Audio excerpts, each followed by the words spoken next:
Assalamualaikum warahmatullahi wabarakatuh. Salam sejahtera bagi semua. Pada kesempatan kali ini, kami dari kelompok 1 akan menyampaikan modul 1.3 tugas ruang kolaborasi mengenai visi, prakarsa perubahan, dan tahapan Bagja. Rekan-rekan CGB yang bergembira, semoga selalu dalam lindungan, limpahan rahmat dan ridhonya, serta dimampukan, dipantaskan dalam menjalani skenario yang ada. Kami memperkenalkan diri. Di kelompok kami ada yang pertama Bu Nur Hasanah, berperan selaku narasumber, kemudian Bu Emma Putri Ristiani berperan sebagai operator, Ibu Menuk Rahmawati berperan sebagai notula sekaligus timer yang dibantu oleh Pak Wildan, dan saya sendiri Bambang Apriandi sebagai narahubung. Kita mulai. Di sini kami awali dengan pantun. Buah tomat disayat-sayat, bijinya banyak, dimakan ngengat. Mari belajar sepanjang hayat, guru penggerak harus semangat. Oke. Mudah-mudahan pantun ini bisa membawa kita lebih semangat lagi. Ya, sebelum kita masuk ke visi di presentasi ini, saya membuka dengan pendidikan adalah usaha sadar dan terencana untuk mewujudkan suasana belajar dan proses pembelajaran agar peserta didik secara aktif mengembangkan potensi dirinya untuk memiliki kekuatan spiritual, keagamaan, pengendalian diri, kepribadian, kecerdasan, akhlak mulia, serta keterampilan yang diperlukan dirinya, masyarakat, bangsa, dan negara. Ini tertuang dalam Undang-Undang Nomor 20 Tahun 2003. Nah, dari sini jelas bahwa sistem pendidikan kita mencetak manusia cerdas yang oleh KHD disebutkan sebagai manusia merdeka. Tentunya untuk bisa merealisasikan hal itu, maka harus ada visi dari masing-masing komponen yang berperan dalam pendidikan. Nah, di sini kami menyampaikan visi yang telah disepakati oleh kelompok, yaitu mewujudkan insan yang religius, berkebinekaan global dengan bernalar kritis. Kemudian dari sini nanti kita masuk ke inti, di mana pada saat presentasi sudah disampaikan oleh Bu Nur Hasanah. Saya hanya mengulas kembali visi dari masing-masing anggota kami. Yang pertama dari Bu Nur Hasanah, mewujudkan peserta didik yang religius, mandiri, kritis, kreatif, kolaboratif, komunikatif, kompetitif, dan terampil teknologi. Kemudian visi dari Bu Emma Putri Ristiani, terwujudnya iman, takwa kepada Tuhan Yang Maha Esa, dan berakhlak mulia, berkebinekaan global, dan bergotong royong. Visi selanjutnya dari Ibu Menuk Rahmawati, mewujudkan peserta didik yang berakhlak mulia dan berbudi pekerti luhur, unggul dalam prestasi, berbudaya, dan berwawasan global. Kemudian selanjutnya visi dari Bambang Apriandi, membentuk insan bernalar kritis guna membangun bangsa religius nasionalis. Ya. Oke, seperti yang tadi sudah saya sampaikan mengenai visi kelompok kami yang telah disepakati melalui perdebatan panjang, melalui diskusi yang alot, kita mengangkat visi mewujudkan insan yang religius, berkebinekaan global dengan bernalar kritis. Nah, kemudian ini tahapan bagja. Buat pertanyaan, ambil pelajaran, gali mimpi, jabarkan rencana, atur eksekusi. Tahapan bagja dari visi kami yang pertama adalah buat pertanyaan. Nah, pertanyaan yang kami ajukan di sini adalah apa yang harus dilakukan untuk mewujudkan insan yang bernalar kritis dengan mempertimbangkan nilai-nilai religius dan berkebinekaan global. Daftar tindakan atau penyelidikan yang perlu dilakukan untuk menjawab pertanyaan. Pada bagian awal ini ada 4 poin dari kelompok kami. Yang pertama, berkolaborasi dan berkoordinasi bersama rekan guru, kepala sekolah, dan pemangku kepentingan sekolah dalam mewujudkan visi. Jadi, masing-masing komponen tahu akan peran dan fungsinya, sehingga gambaran besarnya adalah visi yang menjadi kesepakatan bersama. Yang kedua, pembiasaan debat yang positif terkait nilai religi dan kebinekaan global dalam kegiatan pembelajaran maupun kegiatan lainnya. Maksudnya adalah ketika kita melakukan debat, tentu saja debat yang terukur, memiliki dasar, memiliki latar belakang, memiliki landasan teori yang menjadi penguat pada saat berargumentasi. Kemudian setelah debat itu selesai, maka hasil dari debat ini seyogyanya bisa terrealisasi, bukan mandek hanya pada hasil debat saja. Kemudian yang ketiga, menumbuh kembangkan budaya literasi. Artinya, ketika seseorang yang ingin berdebat, ingin melakukan perdebatan, secara logika harus menguasai dasar dari hal yang ingin diperdebatkan. Nah, untuk menguatkan itu maka tentu saja tidak bisa lepas dari yang namanya budaya literasi. Sehingga di sini poin ketiga kami menumbuh kembangkan, jadi menumbuhkan kemudian mengembangkan budaya literasi.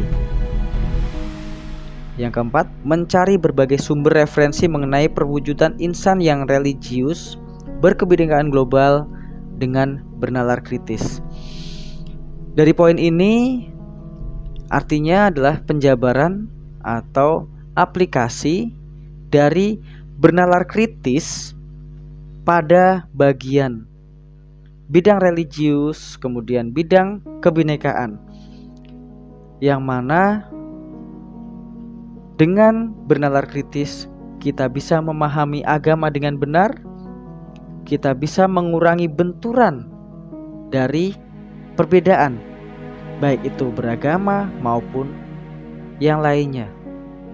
Kemudian pada bagian kebinekaan global, dengan bernalar kritis kita bisa memahami perbedaan dari masing-masing suku, misalnya perbedaan warna kulit, perbedaan bentuk rambut, perbedaan latar belakang budaya, yang artinya dengan kita memahami itu, toleransi semakin besar. Ujungnya adalah untuk membangun nasionalisme. Nah, kemudian pada tahap selanjutnya dari bagja, tahap A, ini ambil pelajaran. Di sini pertanyaan yang kami ajukan adalah siapa saja yang bisa memberikan arahan dan pengalaman untuk mewujudkan insan yang religius berkebinekaan global dengan bernalar kritis. Pertanyaan kedua, aktivitas apa saja yang dapat mendukung terwujudnya insan yang religius berkebinekaan global dengan bernalar kritis? Dari pertanyaan ini kami mencoba menjabarkan menjadi 3 tindakan. Yang pertama, mengundang narasumber yang berkompeten di bidangnya dan sharing mengenai cara untuk mewujudkan insan yang bernalar kritis dengan menumbuhkan nilai-nilai religius, dengan berkebinekaan global, memahami kebinekaan global dalam kegiatan yang kita lakukan di sekolah. Yang kedua, menumbuh kembangkan budaya literasi dan menanamkan pentingnya bernalar kritis dalam kehidupan bermasyarakat. Artinya, pembelajaran di sekolah dengan cara membaca, dengan cara memperbanyak pengetahuan, baik dari membaca, mendengarkan video, menonton berita. Diharapkan ini bisa menumbuhkan nalar atau cara berpikir. Sebelum kita naik pada nalar atau bernalar kritis atau critical thinking, tentu saja kita harus tahu cara berpikir atau cara bernalar, tahapan-tahapan untuk bernalar. Dari situ kemudian nanti akan naik pada level critical thinking dalam kehidupan masyarakat, sehingga meminimalisir benturan, menghambat yang namanya hal-hal yang mengancam kebinekaan. Yang selanjutnya yaitu melakukan asesmen diagnostik tentang pemahaman cara bernalar. Nah, ini penting karena sekolah digunakan untuk membangun citra manusia. Dari yang tidak tahu menjadi tahu, dari yang bodoh menjadi lebih pintar, atau mungkin dari bahasa yang lebih halus adalah dari yang tidak bisa menjadi bisa, dari yang belum paham menjadi paham. Nah, asesmen diagnostik ini bermanfaat untuk mengetahui sejauh mana level pemahaman masing-masing siswa terkait cara bernalar. Karena walaupun di kelas yang levelnya sama, belum tentu pemahaman bernalarnya sama. Ini bagian ambil pelajaran. Kemudian pada sub ketiga, gali mimpi. Pertanyaan yang kami ajukan, apa yang bisa dilakukan untuk menjaga kebiasaan positif yang sudah terbangun? Di sini kami membayangkan bahwa visi kami sudah mulai terrealisasi, sehingga perlu untuk melakukan proses penjagaan atau proses konsistensi yang digunakan untuk menjaga kegiatan tersebut. Nah, tindakan yang kami ambil ada 4 poin juga di sini. Konsisten dalam menumbuh kembangkan budaya literasi di lingkungan sekolah. Siswa disadarkan bahwa literasi teramat penting, terutama di era global, yang mana tidak harus orang Cina pergi ke Zimbabwe untuk tahu kondisi Zimbabwe, yang mana orang Indonesia tidak perlu ke Rusia, atau Indonesia tidak perlu pergi ke Korea untuk mengetahui kondisi di sana. Atau yang lebih ekstrimnya, masyarakat di tahun 2024 tidak perlu mengarungi waktu ke masa lalu untuk mengetahui tentang siapa Raja Majapahit pertama.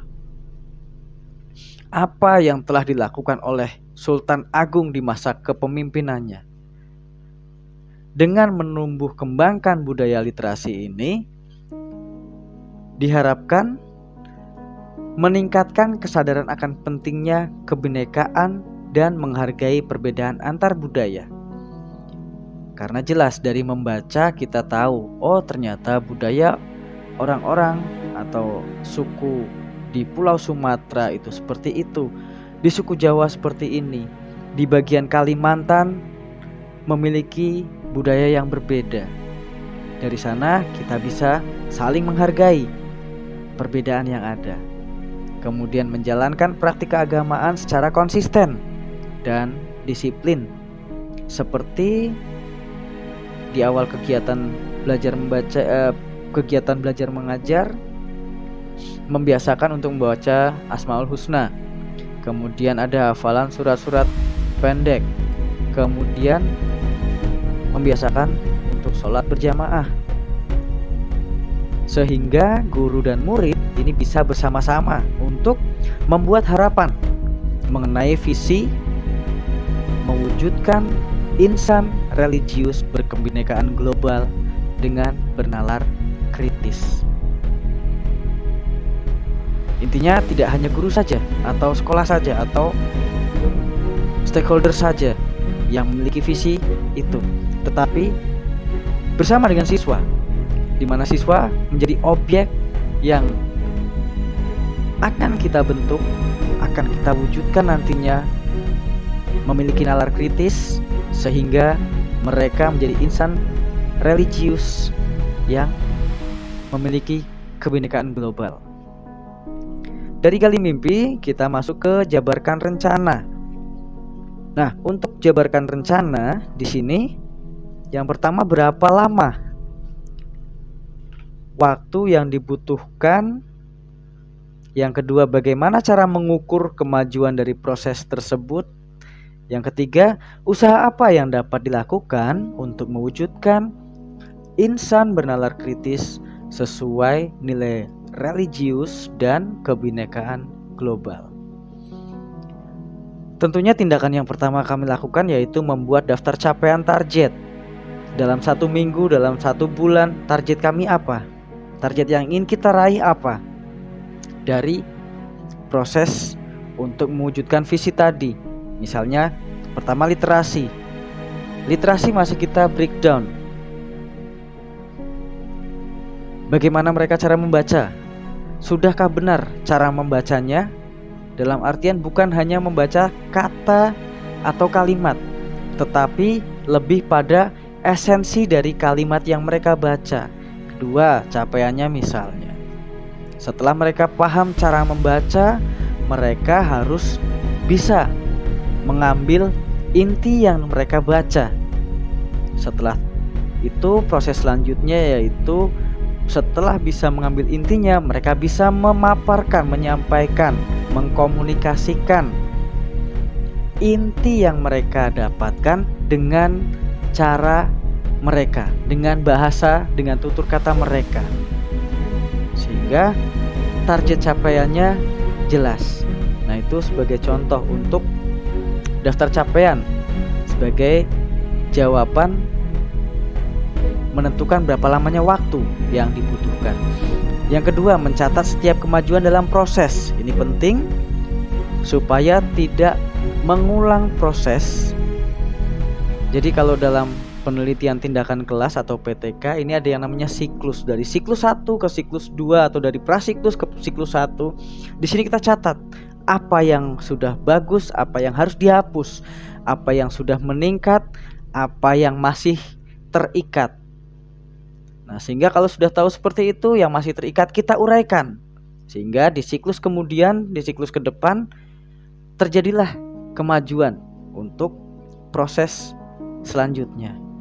Yang selanjutnya, yang ketiga, melakukan kegiatan yang sesuai dengan kebutuhan dan mengaplikasikannya sesuai dengan minat mereka atau minat siswa. Jadi Kegiatan yang sesuai dengan kebutuhan artinya ada rambu-rambu paten namun fleksibel. Maksudnya ketika dalam satu kelas ini membutuhkan kegiatan yang memang harus diselesaikan, misal menghafal surat-surat. Nah, di situ kita targetkan dalam 1 bulan minimal ada berapa surat yang sudah dihafalkan, sehingga dalam proses pengaplikasiannya ini disesuaikan dengan minat. Minat di sini bukan minat tanpa arah. Kalau kita sampaikan minat sesuai keinginan mereka atau siswa, mereka belum punya nalar kritis. Bagaimana bisa menentukan arah minat mereka? Tentu saja harus kita arahkan. Artinya seperti tadi, dalam 1 bulan ada minimal target yang akan dicapai 10 surat misalnya, atau 5 surat misalnya. Nah, dalam 5 surat ini kita berikan kebebasan mereka untuk mengekspresikannya. Yang penting dalam 1 bulan mereka hafal 5 surat. Nah, di sini yang dimaksud dengan mengaplikasikan sesuai minat mereka. Kemudian yang selanjutnya menyusun program pembiasaan untuk meningkatkan nilai religius dan berkebinekaan global secara terus-menerus. Dari jenjang ke jenjang ini harus ada proses yang bertingkat,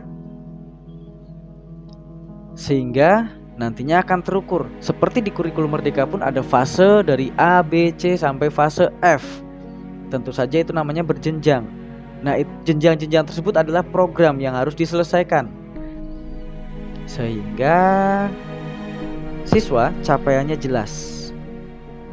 Kemudian melakukan monitoring dan evaluasi program. Nah, kunci terakhir untuk keberhasilan program adalah adanya atau dilaksanakannya monitoring dan evaluasi. Setelah poin 2, mencatat kemajuan dalam proses. Ini masuknya ada di proses monitoringnya.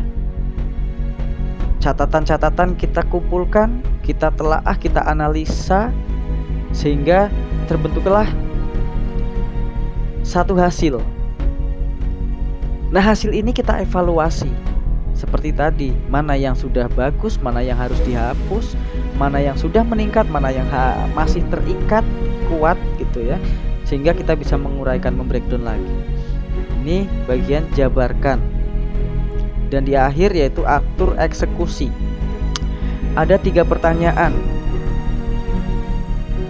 Yang pertama, siapa saja yang berperan dalam mewujudkan insan yang religius berkebinekaan global dengan bernalar kritis? Siapa yang dapat mengarahkan dan menentukan tercapainya insan religius berkebinekaan global dengan bernalar kritis? Kemudian, apa rencana tindakan selanjutnya? Nah, ini kita jawab dalam 4 poin. Yang pertama, sosialisasi kepada seluruh warga sekolah mengenai program untuk mewujudkan visi yang kita angkat. Karena ketika program atau kegiatan tidak tersosialisasikan dengan baik, pasti terjadi miscommunication. Ketika itu terjadi, jangan pernah berharap program akan berjalan dengan lancar. Yang terkomunikasikan saja belum tentu bisa selesai dengan lancar. Pasti ada ganjalan, ada hambatan, ada kendala, ada gesekan. Ini sudah biasa. Makanya dengan bernalar kritis ini nantinya untuk hambatan, gesekan, halangan, rintangan ini bisa kita minimalisir.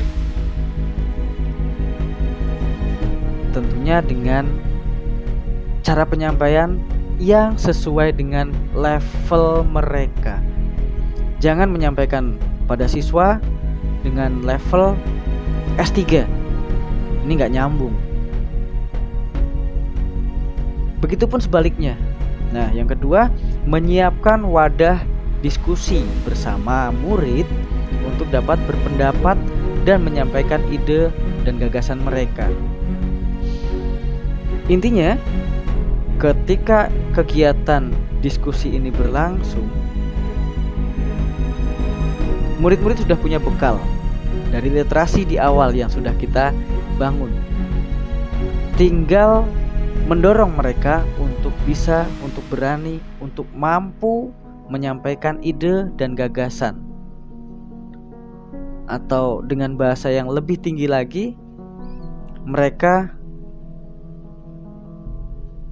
bisa mempertahankan argumen. Nah, kemudian siapa yang dapat mengarahkan? Kepala sekolah, rekan sejawat, dan siswa. Kepala sekolah jelas, karena memiliki otoritas tinggi dalam sekolah. Segala macam program yang ada di sekolah harus sepengetahuan dan disetujui oleh kepala sekolah. Rekan sejawat, ini sebagai kontrol, sebagai rule atau sebagai side plan atau sebagai jalur yang jelas.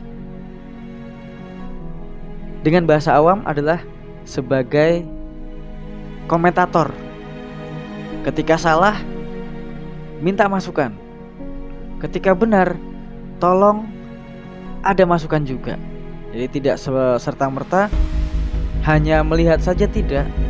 Makanya sistem kontrol ini harus berjalan. Rekan sejawat, siswa juga sama sebagai sistem kontrol, karena mereka adalah objek. Sementara objek di sini juga dia bersifat sebagai user. User apa? Pengguna. Pengguna dari proses pendidikan yang berjalan. Makanya ini penting antara kepala sekolah, rekan sejawat, dan siswa. Nah, rencana mengembangkan rencana tindak lanjut mewujudkan insan religius berkebinekaan global dengan bernalar kritis bersama rekan-rekan yang ada di sekolah. Tentu saja tidak mungkin sebuah program akan sukses dijalani oleh satu manusia.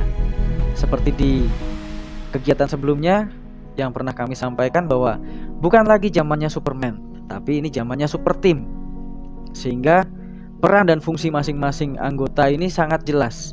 Profesionalismenya, kemudian pemahamannya, peran sertanya, tupoksinya terbagi dengan jelas, sehingga untuk menyelesaikan program ini akan lebih terarah, lebih mudah.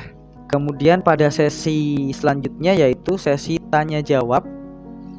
Di sini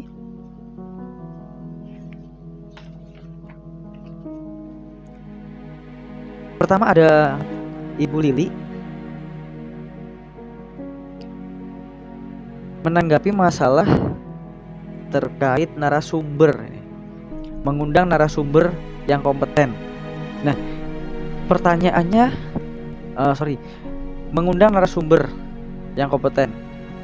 Jadi beliau menyampaikan visi bukan dari satu orang ya, tetapi gabungan dari beberapa orang. Namun visi ini tidak diambil dari orang luar sekolah. Nah, tetapi diambil dari dari kelompok orang-orang yang ada dalam lingkungan sekolah. Di sini ditanggapi oleh Bu Nur Hasanah. Jadi terdapat miskomunikasi bahwa kalau dibaca di kolom kedua ini pertanyaan, sementara kolom ketiga ini adalah tindakan atau penyelesaian. Nah, maksud dari kami, tim kami mengangkat tentang mengundang narasumber di sini adalah untuk menguatkan visi. Jadi di dalam kita visi sudah terbangun. Nah, siapa orang yang bisa kita panggil, kita mintai tolong, kita mohon arahan petunjuk untuk merealisasikan visi tersebut. Jadi mengundang narasumber yang kompeten. Ya, contohnya kalau di bidang religi berarti mengundang Pak Kiai dan sebagainya. Kemudian kalau berkebinekaan global, kita mengundang orang-orang yang paham tentang bineka atau tentang kebinekaan, sehingga tidak ada miskomunikasi, tidak ada salah persepsi pada tahap pemahaman. Jika tahap pemahaman saja sudah salah, maka tahap selanjutnya, tahap aplikasi pasti akan salah arah. Itu. Kemudian dari Pak Castro ini memberikan tanggapan bahwa presentasinya oke.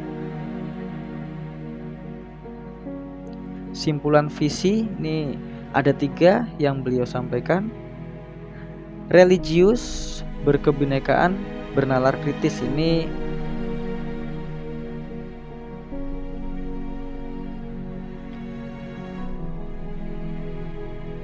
bahwa sangat diperlukan bernalar kritis di era saat ini, di mana siswa atau murid atau anak-anak cenderung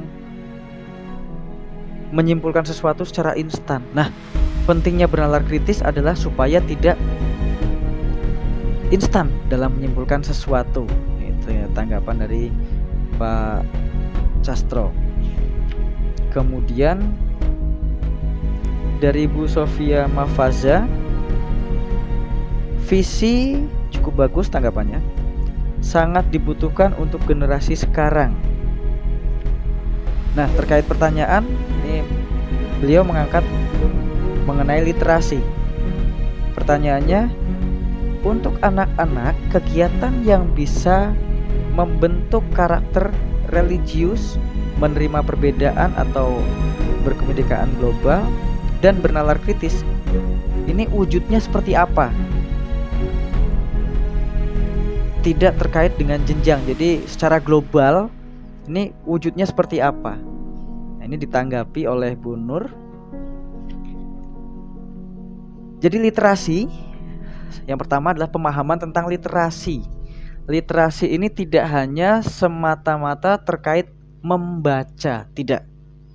Tetapi literasi bisa disampaikan melalui perbuatan, yang artinya misal untuk anak PAUD, TK, SD kelas 1, mereka belum bisa membaca secara mendalam. Mereka harus diberi teladan terlebih dahulu. Diberi teladan, setelah mereka melihat, karena pada usia-usia itu sistem kerja otak ini masih copying, melakukan apa yang dilihat, ya, record, melihat, terekam, kemudian hanya melakukan ulang, tidak ada penambahan. Ini di otak, di usia-usia itu. Kemudian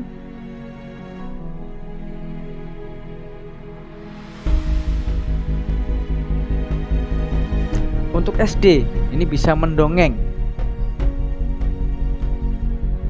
Kalau zaman dahulu ada pelajaran mencongak atau imla kalau nggak salah, mencongak. Nah, pelajaran mencongak ini fungsinya apa? Untuk meningkatkan komunikasi antara sensor, otak, dan motor. Mendongeng digunakan untuk membuat imajinasi, karena usia-usia SD ini perlu penguatan imajinasi.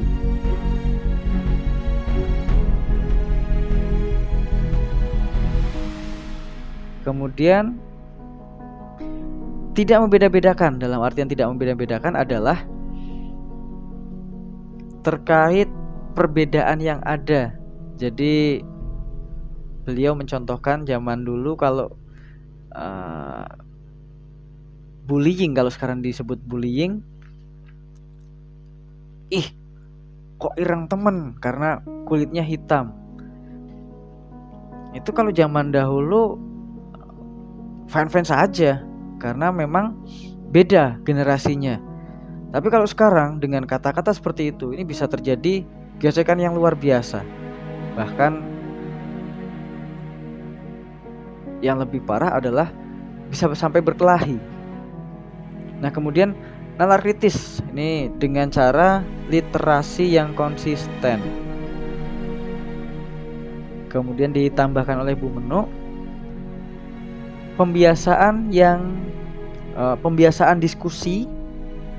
Jadi kita membiasakan ini kalau di level SMA ini dibiasakan kegiatan berdiskusi. Untuk apa? Untuk memahami. Semakin sering orang berbicara, semakin banyak dia memahami kondisi lawan bicara terutama. Kemudian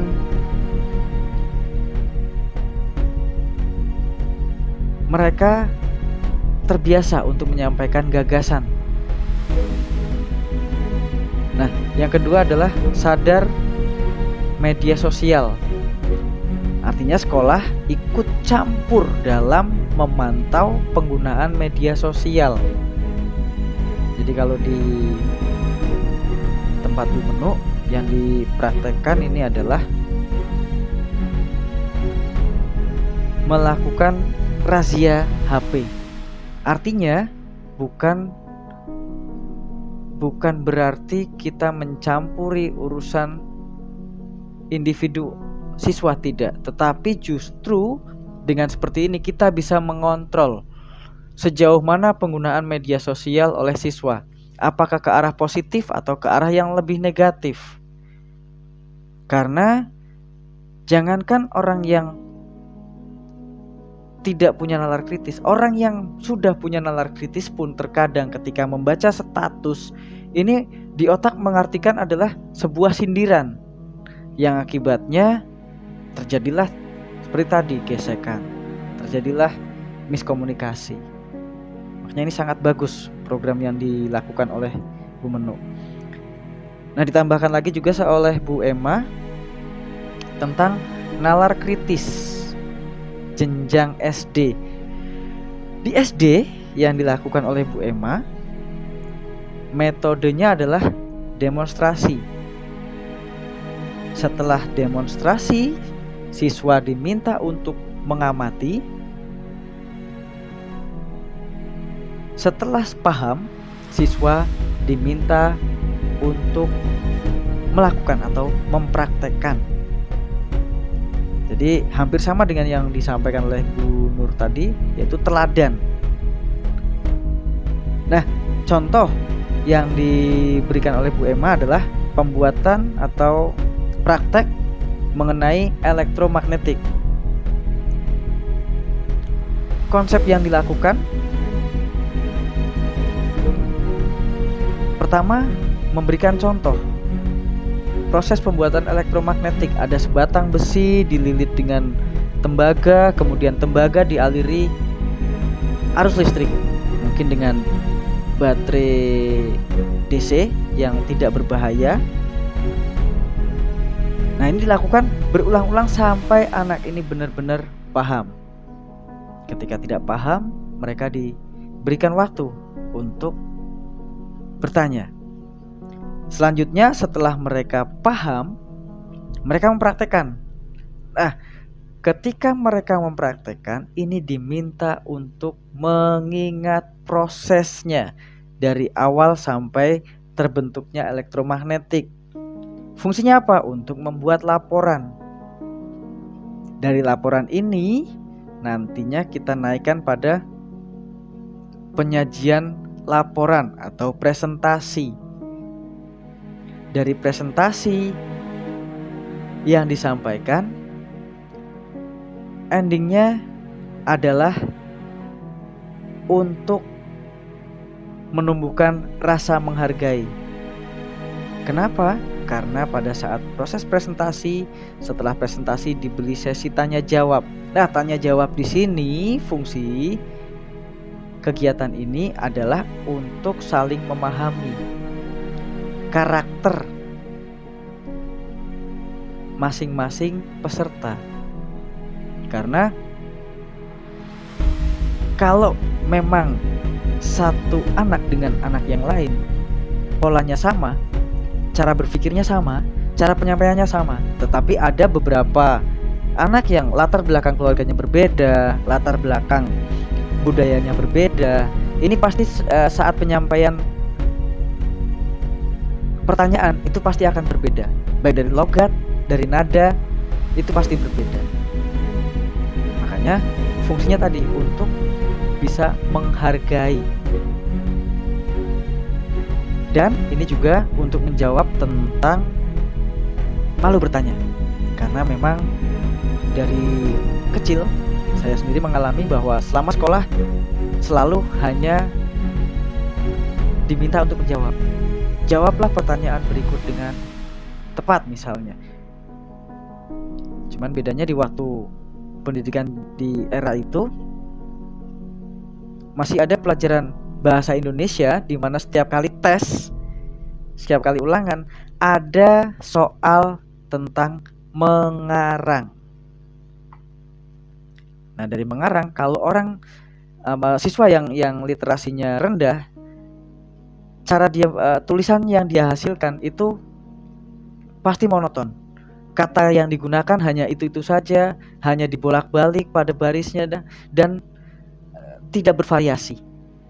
Disinilah akan kelihatan seberapa jauh literasi yang dimiliki oleh siswa. Nah, di akhir sesi presentasi setelah selesai, Bu Itum selaku fasilitator ini memberikan penguatan. Yang pertama, bahwa anak-anak zaman sekarang mudah mengkritisi, tapi tidak berbobot. Makanya kewajiban kita adalah mengubah dari yang instan menjadi kritis yang elegan. Dari kritis yang